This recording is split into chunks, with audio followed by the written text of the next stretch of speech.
இன்றைய நாள் முழுவதும் நம்ம தோட்டத்தில் செஞ்ச வேலையை ஒரு காணொலியாக தொகுத்துருக்கேன். இது போன்று தான் தினமுமே பதிவு பண்ணலான்னு கூட இருக்கேன்.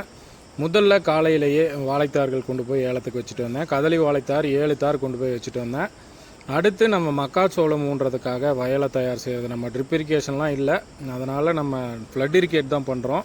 அதனால் வாய்க்கால்களை நான் தான் எடுக்கிறது வழக்கம், ஆட்கள் அதிகமாக விடுறது கிடையாது.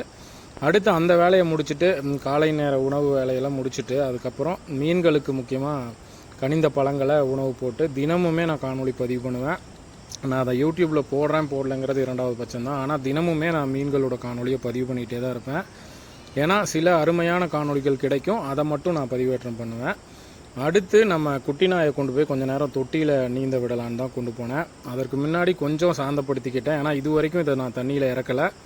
முடிஞ்ச வரைக்கும் தலைப்பகுதியை பிடிச்சிக்கிட்டு கொஞ்சம் நேரம் நீந்த விடலான்னு பார்த்தேன். ஆனால் அது ரொம்ப பயந்துது. இருந்தாலும் இது வெயிலுக்கு இந்த நாய்க்குட்டிக்கு மிகவும் உகந்ததாக தான் இருக்கும். கண்டிப்பாக இதை இது சிரமப்படுத்துகிற மாதிரி இருக்காதுங்கிறது என்னோட நம்பிக்கை. அடுத்து நம்ம தொட்டியில் விட்டுருக்க அவுரி மீன்களுக்கு தீவனம் போட்டேன். 50 விட்டதில் இப்போ ஒரு 10 தான் இருக்குது. ஒன்றுக்கு ஒன்று சாப்பிட்டுட்டு இப்போ ஓரளவுக்கு வளர்ந்த மீன்களாக 10 தான் இருக்குது. இதுக்கு நான் அந்த மீன் வாங்காமே இருந்திருக்கலாம்னு எனக்கு தோணுது. அடுத்து சாயங்கால நேரம் மறுபடியும் வயலில் பணிகளை தொடர்ந்தேன்.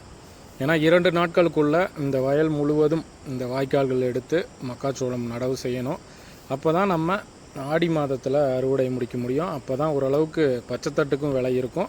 அப்படி இல்லைன்னா நம்ம வரக்கருதுகளாக விட்டு அடித்து சோளத்தை விற்பனை செஞ்சுக்கலான்னு. மாலை நேரம் மறுபடியும் வாழை மண்டிக்கு போயிட்டு எவ்வளோ விலைக்கு போச்சுன்னா அந்த பணம் வாங்க போனேன். இன்று 1 கிலோ 35 ரூபா, மொத்தமாக நமக்கு 60 கிலோவுக்கு 1958 ரூபா கிடைக்கும்.